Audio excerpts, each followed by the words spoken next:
I realized in that moment when I sat in my cell and reflected on the life I lived versus the life I wanted to live, I figured it out. I realized, fuck precious, it goes by quick. We don't know what the future holds in store for us. Why am I letting fear hold me back?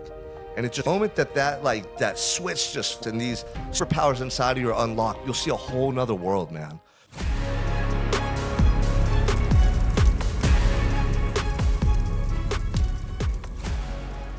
Welcome back to another episode of the Unstoppable Mindset Podcast. I'm your host, Sean Crane, out here in the 805, beautiful Santa Barbara, California. We're blessed, man. It's been 72 degrees, sunny, immaculate weather every day out here.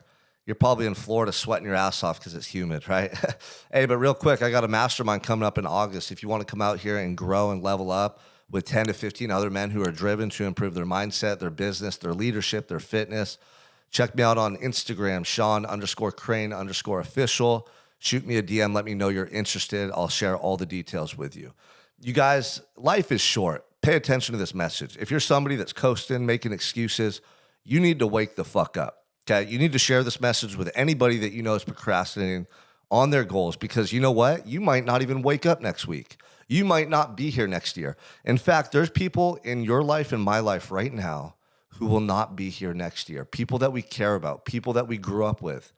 God forbid it's someone close to you, but that's the reality of it. When my dad died, I didn't think he was going to die that weekend. When my Uncle Mike died, I didn't think he was going to die that day. When my Uncle Jerry died when I was 19, he died in my garage. I didn't think he was going to die. I remember when I called home to talk to my Uncle Mike, and he told me my mom passed away. I didn't expect that. You know, a couple months before that, my grandmother had passed away. She lived a long life. She was in her 90s. My mom was 49 years old. 49. She lived half her life. She could have lived a whole nother life. And, you know, I'm always reminded about how precious life is when I see a newborn child or a baby or someone passes away and I have to attend a funeral. Those moments put things in perspective for us.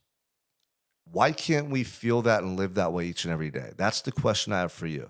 And that's one of the biggest mysteries of life that I feel I've been able to figure out and understand because of my time in prison. Because at 23, I was facing life in prison and I had no idea if I was going to ever get out.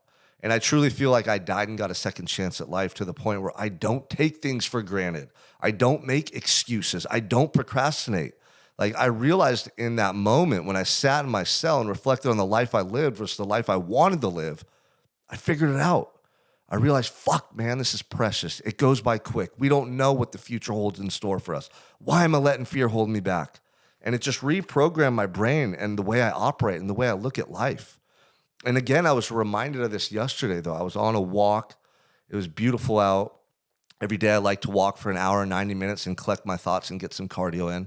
And one of my clients was messaging me talking about how his best friend had passed away the week before. And he was just down and depressed about it because this man was only 48 years old and he died suddenly of some pulmonary issue, right? Something to do with the heart, the lungs, blood flow to the brain. It wasn't a stroke, but it was something similar. And this is the really sad part, is that the only person who was home was his 10-year-old daughter. And he actually died in her arms on their couch. Those are the stories, man, for me. Like, they just send chills through my body and put tears in my eyes because it's so sad to see someone go so early, you know, and we're all fearful of death and we don't want to leave before it's our time, whenever that is. We don't want to leave our children. We don't want to leave our significant other. We don't want to leave too early. But, you know, I would challenge you guys on that thought process because this is where I go. Like, if I die right now, dude, I don't want people to be fucking sad. I want them to be thinking about, damn, Sean went all in on his dreams. Like, he was doing it, man. He called his shot. He was all in on his purpose. Like, look at the life he created for his family. Look at the goals he achieved. Like, damn, look what he overcame. I want you to use my life as inspiration. That's how I want people to interpret me passing. I'm going to a better place, right? After we die, I believe we go to a much better place. We're here to learn. We're here to grow. We're here to experience. Most people don't have that perspective. Most people think like every little detail, every little mess up, every little situation is the end of the world. Oh my God, you're caught in your emotions. Fear, anxiety, stress is just suppressing your potential. You don't realize that all those emotions and everything you're going through is to learn and experience something. If you had an open mind and you were not looking at things through such a narrow lens, you'd be able to see the bigger picture. But anyway, I would challenge you guys not to be worried about dying and if you leave this planet early. I want you to be terrified as fuck that you won't reach your potential and achieve your goals. That's what still gets me up every day at 4 a.m. That's what still keeps me super driven every single day. That's why I still eat fucking ground beef and white rice 3 times a day. And today I had plain egg whites and oatmeal. I don't care about tasty stuff and pleasure. It's purpose driven. Everything I'm doing is purpose driven. It's when I do things, the internalized message is that that was my best effort and that was me being my best self. The food I eat, the time I wake up, the way I work out, the books I read, the way I am with my family, the way I treat other people, the messages I share online, the continuous education that I'm obtaining so I can become valuable for other people, the time I spend with clients, the way I listen to people, how much I care. Like everything that I do has to reflect how much I truly care about this life, right? And so a lot of people, though, they're worried about dying. You know, you're worried about, oh, what if I had a tumor or I got cancer? But instead of thinking and worrying about that, why aren't you so fucking terrified that you're letting this time pass you by and you're not maximizing every second you get? Why are you sleeping in so much? Why are you wasting so much time on your phone? Why are you letting those negative thoughts fuck you mentally? Why are you not treating people better? Why are you not taking better care of your health and your body? Drink more water, like less sugary drinks. Eat better food. Stop eating processed food. Like, are you reading books? Or are you scrolling on your phone? You have a super computer in your brain. Use it. Learn. Program yourself. Dude, you can become and do anything you want with this type of mindset. But the thing is, most people, you've never died. Like, you've never been in a situation where you really thought your life was over. That's what happened to me. And I thought about all the little details of my life where I didn't give my best effort and I wasn't living as my truest best self. It might have been the way I responded to someone. It was the fact that I didn't play sports in high school. It was the fact that I hung out with the knucklehead losers that allowed me to continue on that bad path. It was my choices. But I look back at all those little things. Why did I smoke so much weed? Why did I take pills and drink? Why wasn't I hanging out with the football players? Why didn't I read more books? Why didn't I go to college? Like all the little stuff in life and then the big picture stuff, it was just glaring at me, you know? And it was my own conscience. I knew who I wanted to be, but I ignored that voice for so long. And that's why drugs and alcohol are so bad, because it suppresses that voice. That's why being on your phone so much and seeking pleasure all the time has such a negative effect on you, because it quiets that voice inside of you. That's why the ancient people would fast. That's why they would go, the Native Americans, they would do the sweat lodges, right? People that live in Europe, in the northern European countries, would do like cold plunges and stuff. That's why now it's coming back, because we got so far removed from like spiritually what enlivens us and what helps us get clarity to source, right? That people were becoming corrupted. People were becoming anxious and depressed in this great fucking world that we're blessed, right? Those are symptoms because people are not in alignment and they're not attuned deep down inside, right? So like I do sauna and cold plunge every day. I work out and train my mind and body every day. First thing I do is get up and pray to God for guidance and strength and for his will to be done, not mine, because my ego, my pleasure-seeking behavior, that part of my brain, I got to continue to eradicate that each and every day. That's what led me to being a drug addict, having a wild lifestyle, partying, doing all the stuff that got me to prison.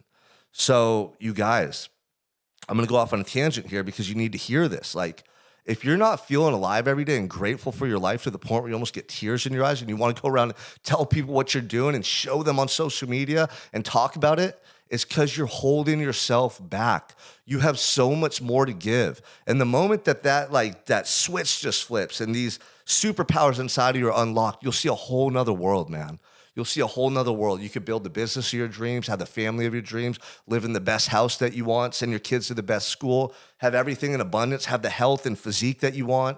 You could run a fucking 100 miles right now, right? You could be disciplined in your nutrition. You could get into meditation. You could start to read books and then share what you're learning with other people. You probably want to start a podcast. You probably have a voice that needs to be heard. Whatever that truth is inside of you, whoever it's calling you to become, you have to listen to it. That's how you live the ultimate life. You get so immersed in the process of living, you forget about dying. You're not worried about stuff because you have a path that God is showing you, and you're going down that path. And every day, every month, every year, you get stronger. Your conviction grows. Your faith, it takes over your entire life, man. And I'm telling you, because I've committed myself to this path I'm on for 13 years now.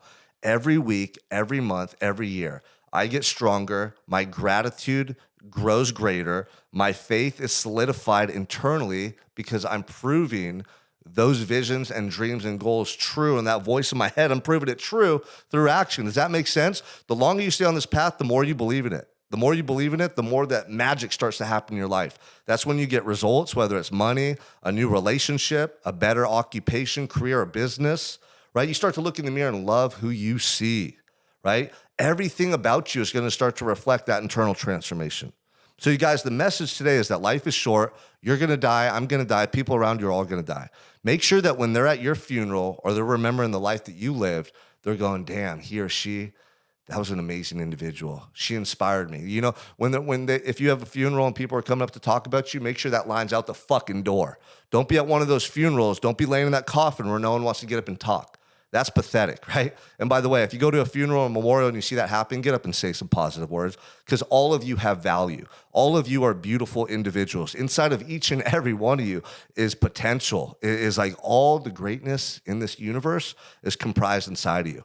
But we all have a dark side. We have these sinister thoughts and feelings and emotions. Like the devil's trying to eradicate your potential each and every day. And a lot of you are losing that battle because you're giving into temptation, fear, and all this other stuff that's plaguing your potential and you traveling that path that you're meant to travel. But I need you to understand this, because I was once someone who felt really broken and less than and ashamed of myself because I used drugs for so long and alcohol.